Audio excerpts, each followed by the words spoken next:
Felicia Berean.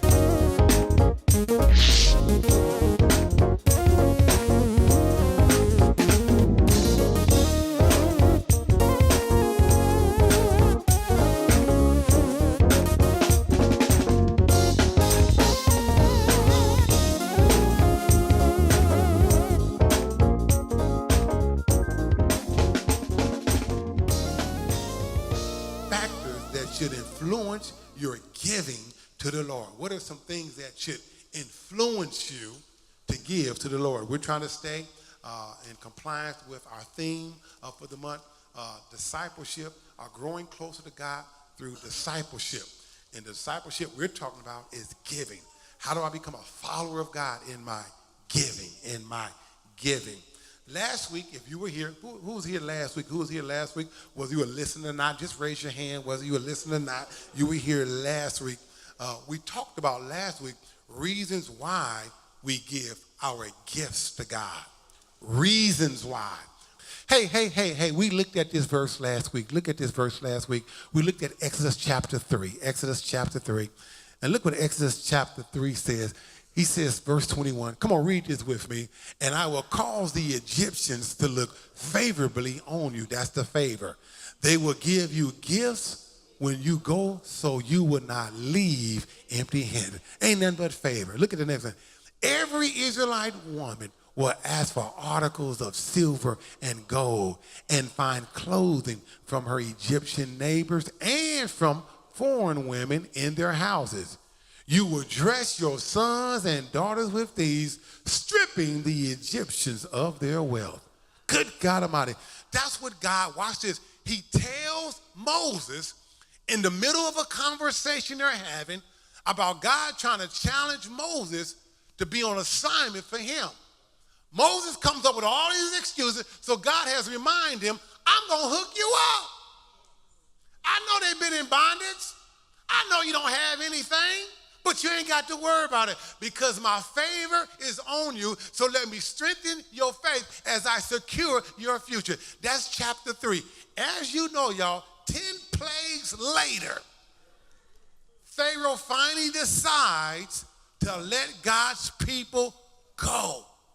Hey, look what chapter 12 says. Look what chapter 12 says after Pharaoh decides he's going to let God's people go. Look what chapter 12 says, verse 35. And the people of Israel, come on, read with me, did as Moses had instructed. They asked the Egyptians for clothing and articles of silver and gold. Look at 36. The Lord called the Egyptians to look favorably on the Israelites, and they gave the Israelites what? So that's almost a reduplication of chapter 3, verses 19, 20, and 21. What God says he's going to do, he's going to do. And God, if he says, I got you, watch this. He may not come when you want, but he is always on time. In chapter 3, he spoke one thing, but in chapter 12, he brought it to pass. I don't know what chapter you waiting on God, but if you continue to wait on God and you wait on his word and you be still and trust him, I bet you about him down him, God will come through. He says one thing in chapter 3, but it's in chapter 12 where it comes to pass. Oh, he is a God that he won't lie. You know, people will lie.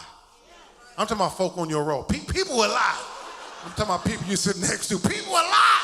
No, folk you go to church with and folk you go to work with. But the God that we serve, he won't lie. If he tells you something, oh, you can depend on, And so we thank God that he moved in such a way.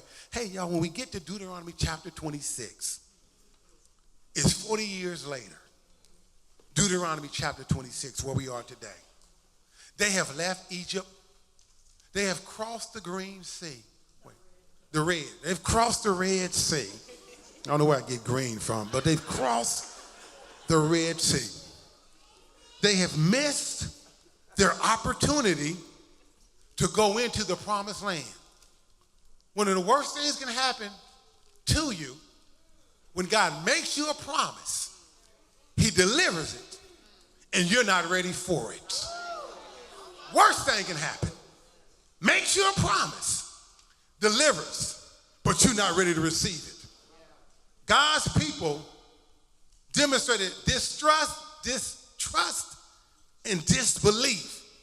And because of that, y'all, they could not go into the promised land because they were afraid of what they saw. As if they had missed what God had done in Egypt. Don't ever disqualify what took place in your past, because God operates in the supernatural in your past. And so when you meet problems in your present, you remind your present about your past so that you can walk into your future. Oh, I wish I could say that again, but I can't. You just have to get the CD. God knows that when the present comes, sometimes there's a problem with what you see and what you feel. And so he needs us to remind ourselves about the past that helps me move forward when I get to my present. Oh, somebody, you're about to encounter something. It's going to scare you. It's going to cause you to shut down. It's going to cause you to want to give up. But you got to remind yourself, the God that I've been working for, the God that I've been serving, if he didn't let me down back then, he won't let me down right now. You know what, you guys? That's why God used to tell Moses all the time, write it down. Write it down. Right now, God is about to finally allow his people to go into the promised land. But before he goes into the promised land, he gives them this message. This message that should influence you and I to give. Write down these three things. The way God helps you arrive, that's your first word, arrive, should influence your financial giving to the Lord. The way he helps you arrive. Number two, the way God helps you survive. Survive should influence your financial giving to the Lord. And number three, the way God helps you thrive. Thrive. What other word, I-V-E word, could I have used? Provide. Denied. No, that don't go, does it? You got those three? Arrive, survive, and thrive. All I want you to see, because of this should influence you to want to give something financial to God. Somebody say arrive. Look at verse number 1. Look at verse number 1 with me. He says, when you come into the land that the Lord your God is giving you for an inheritance and have taken possession of it and live in it. Watch this, y'all. He's saying when you arrive, when you get there. Watch this word, what he says. Look what he says, verse number 2. Verse number 2. He says, put some of the first fruit produce from each crop you harvest into an envelope and bring it to the designated place, Berean Christian Church, Gwinnett, of worship, and place the Lord your God chooses for his name to be honored. When you arrive and he blesses you, grab an envelope, put it in the basket, and bring it to a place where my name is honored. Come on, not the Velvet Club, because I'm not honored. Not Magic City, not Strokers, because I am not honored there. A lot of money goes forth. They make it rain there, but I need you to bring your money, your fruit, your gifts to a place where it can be honored. My name gets the glory. Oh, y'all think I'm making this up. Go to the very next verse. Go to the next verse. Look what he says in verse 3. He says, go to Pastor Kevin, who's in charge. And he says, say to him, with this gift, I acknowledge to the Lord your God that I have what? Entered the land to where our ancestors he would give us. To our ancestors he would give us. That's what he said. You take it to the preacher, take it to the pastor, take it to the... This ain't me, y'all. This the Bible. Now, I ain't supposed to take it home. I ain't supposed to take it for myself. But he said, bring it to me, though. Bring it to me, though. Watch. Then the priest, Pastor Kevin, will take the envelope or the basket from your hand, and he will set it before the altar of the Lord your God. Don't miss this, y'all. He says, when you arrive, this is what I want you to do. Ooh. When you reach your destiny, when you get to the place that I've been sending you, watch this, watch this. Not your destiny, but my destiny. Because some of us got a destiny, but it does not match God's destiny. He says, when you get to the destiny, to the place that I'm giving you as an inheritance. God, I'm trying to help y'all see what God spoke in the past. It was about to take place. What God spoke in the past, it was now becoming present. He says, you are arrived. You're about to go in. Oh, somebody here, you're blessed. You're blessed. Because if you've arrived, if you're at a place, you're in a good place, a place that God has foreordained, preordained for you to be in, that should influence you to give something financial to God. If you're in a place that you thought you never would be, some of us living in neighborhoods that we thought we would never live in. Come on, living in houses we thought we would never live in. Whoever thought they would have a 4-bedroom house with 2.5 bathrooms? Some of us got 3, 4. Come on. You have arrived.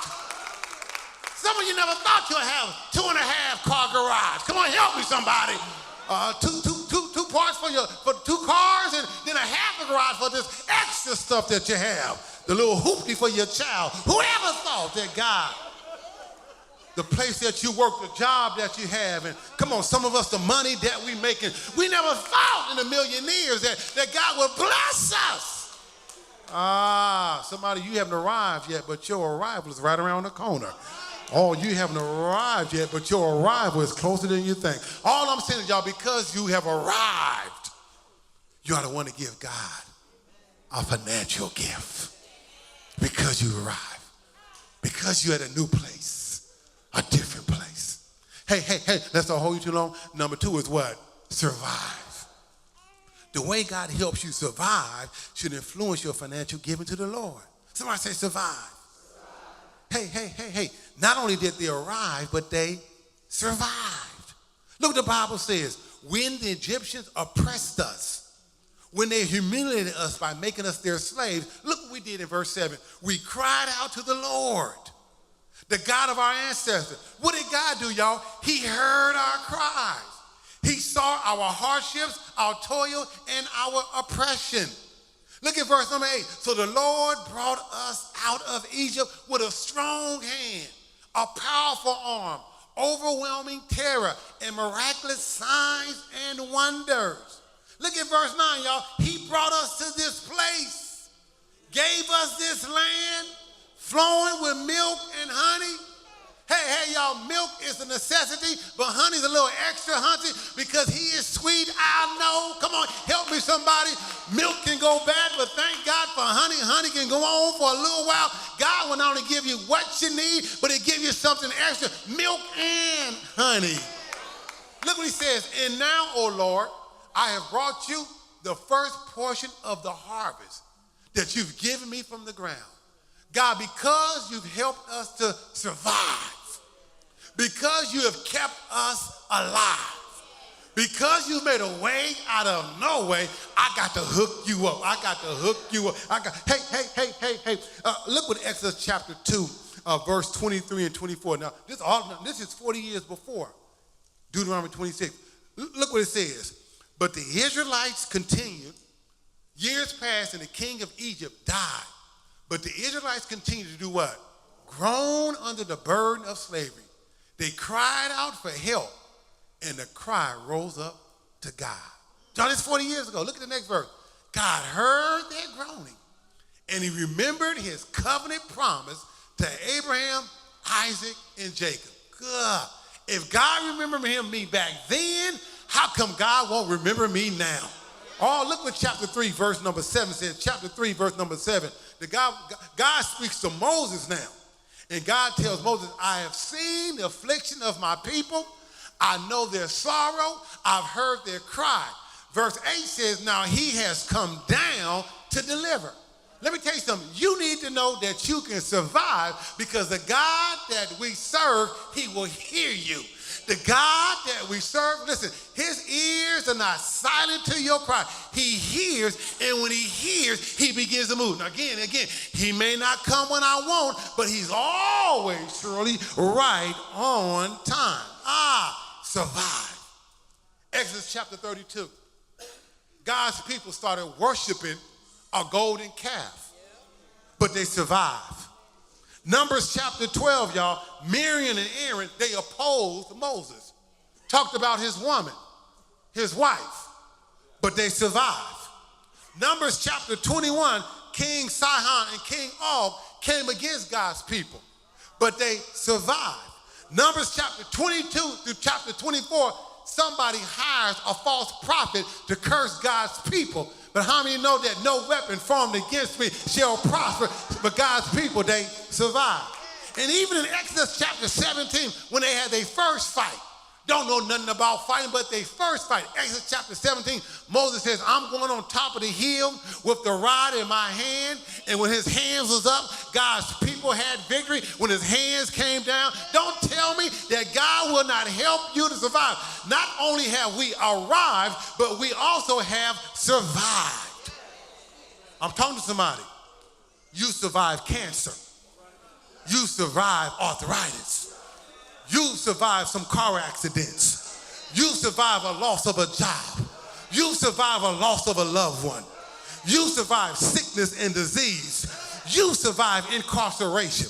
You survived lupus. You survived bone degeneration, hip replacement, high blood pressure, hypertension, tendinitis. You survived drug addiction, anorexia. You survived. Come on, y'all. Diabetes, sickle cell, schizophrenia, breast cancer, and prostate cancer. Oh, you survived. Obsessive compulsive disorder, obesity. You have survived. And because you have survived, you ought to want to be a blessing to God because God has brought you from a mighty long ways. Thank God for Destiny Child. Thank God for Destiny Child. Started that group in Houston, Texas, 1990. But we thank God for that song that came out. I am a survivor. I'm not going to give up. I'm not going to stop. I'm going to work harder. I am a survivor. I'm going to make it. I will survive. I will keep. Thank God that we can survive, not because of our credit score, not because of our bank accounts, not because of my education, not because of my skill set, not because of who I know, not because of where I live, not because of where I job. I will survive because we got God on our side. And when you got God on your side, you'll be able to sing, I am a survivor. I'm not going to give up. I'm not going to stop. I'm going to work harder because the God that I serve, he's got more power in a pinky finger than I've got power in my life. The God that I serve, he's got more bass and tremble in his voice, and he can scare off my enemies and my bill collectors. The God that I serve, his arms are too big for me to box. His hands are too strong for me to. The God I serve, I will survive. And that's what you got to tell yourself, I will survive. Oh, who was that sister that sung that song, I will survive? Who was that back in the day? Who was her name? Who? Gertie Gaynor, I will survive? I thought it was, who am I thinking about, though? I'm thinking about who? Sante Savage? No, I'm thinking about the other lady, man, who was close to Michael Jackson. Diana Ross. Didn't she sing a song about I will survive?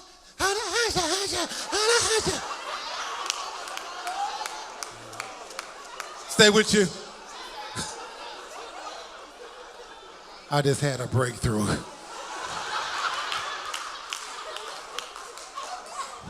Donna Summers. Now, did she come out with a song about? No? Okay. Well, you're talking about somebody who can mess up a good sermon. You know what I'm talking about? Hey. But the bottom line, if I gave you this mic, you could testify that I'm a survivor. that God has brought me to a place. It has nothing to do with my goodness. It has nothing to do with my attitude, my conduct, or my behavior. Because if the truth be told, God has been more faithful to us than we have been faithful to him. And because of that, not only have we arrived, but we've also survived, and I'll give him glory, and I'll give him praise, and I'll bless him with a gift. Hey, here's the last one. Here's the last one out of here, y'all. The way God helps you thrive. Thrive means to prosper, to be fortunate, to do well. And afterwards, verse 11, you may go and celebrate because of all the good things the Lord your God has given you and your household. Thrive. Let me tell you something. You can't beat God-given. He'll cause you to thrive. First Lady and I were so blessed that our daughter Kelly was able to go to 4 years of Spelman without a loan. Without a loan. $130,000, 4 years. We messed up when our daughter was born. Because Brother Alexander, Deacon Alexander, came to the house and said, let me take out this policy for your child. And I guarantee you, 18 years from now, when she gets ready to go to school, you'll have enough build-up that can help your child go to school. I was young, 26, 27, didn't understand the whole thing about saving and investing and all that kind of stuff. So I said, I'll wait. And it wasn't until my daughter was in the 7th or 8th grade, knowing she wants to go to Spelman, realizing we behind the 8 ball and we need to play catch up. And so we worked hard as all get out to make sure my daughter went to Spelman without any loans. Don't tell me what God can't do. Watch this, y'all. Graduated from Spelman, no loan. Let me tell you, I'm going to go back to the thing, church. No loans. Now for her to work on her master's. We thought she was going to Delaware, but Delaware said, we good. We don't need her to come to our school. We got enough people. We don't care because we didn't want to come anyway. We put in applications to go to Georgia State to work on her master's. Would you believe that Georgia State sent us a letter saying, we're not accepting your daughter? What? She from Spelman? 3-point-something grade point average, and she can't get into Georgia State? Something must be wrong. Listen, can't go to Delaware, can't go to Georgia State, can't come back home. Come on, help me, somebody. So we got to make some decisions. What we gonna do? What's option C? Watch this, y'all. Everything's closed. Delaware calls a week or two later, and they say, we've had somebody to drop out the program. Is it possible that your daughter will reconsider and come to our school? We will pay the tuition, we'll pay the books, we'll pay for everything. And then we'll give her $1,600 a month for whatever she needs to do. We on our way. We leaving now. Don't tell me what God won't do. God will cause you to survive, but God will also cause you to thrive. Now don't miss this, y'all. I got to thinking between last 2 services, we got to go. God, why were you so good to us? Why did you bless us like that in such a way? And God said to me between the services, Kevin, do you remember when your daughter was in middle school and I challenged you to start sowing $10,000 a year, and you struggled, and you said, God, I can't because Karen and I don't make $100,000. And God kept saying, I don't care what y'all make. I just want you to start sowing $10,000 every year. Well, God, it don't make sense when all we make is $70,000. How we gonna sow $10,000? God said you can do it. And that year, y'all, we started sowing $10,000. And ever since then, y'all, thriving. Watch this. Because of what you did when your daughter was in the 7th and 8th grade, And because you stepped out by faith, you didn't even have enough faith, watch this, y'all, to tell Karen what we were doing. Because I wasn't sure if Karen was going to get with me on that one. So I kept that a secret. I'm serious. Between me and God. And at the end of the year, when they gave us back our statement, I told Karen, I said, Karen, watch this. Baby, we gave $12,000 to the church. She said, oh, I know that's an accident. I know that's an accident. I said, baby, it's not an accident. She said, how we get a church that kind of money? I said, I kind of made this commitment to God. She said, when we are, as I look at where we are now, we should have done this years ago. Watch this, y'all. God had to get me sold on it first before I brought Karen in on it. I couldn't go to Karen with my doubt as the leader of my household. So God had to do something in my faith. And as he worked through my faith, he began to work through Karen's faith. And now Karen just says this, what you want to give? Back in the day, we gonna get that? Why we gonna? But now, what we want to give. Listen, it's even been times when I say, baby, let's do this. Is that all? All I'm trying to help you see, your financial giving causes God to go before you and to make some stuff happen that you have no idea what's taking place. Thriving. Shh. Hey, I'm looking for some villains. You know those villains that try to hinder our children and youth from growing spiritually? I'm talking about villains who try to hinder and handicap our youth ministries. That's why you've got to come to Building a Solid Youth Ministry 2017. Our theme is superheroes versus villains. Superheroes versus villains. Come learn about Superman, Spider-Man, the Hulk, Fantastic Four, Aquaman. Come learn how to stir up the superhero in you to build up children and youth.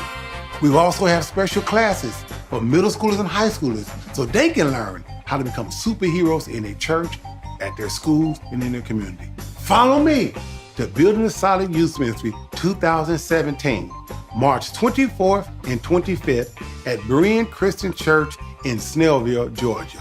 That's right, superheroes versus villains. That's our theme for 2017. Register now at buildingasolidyouthministry.com.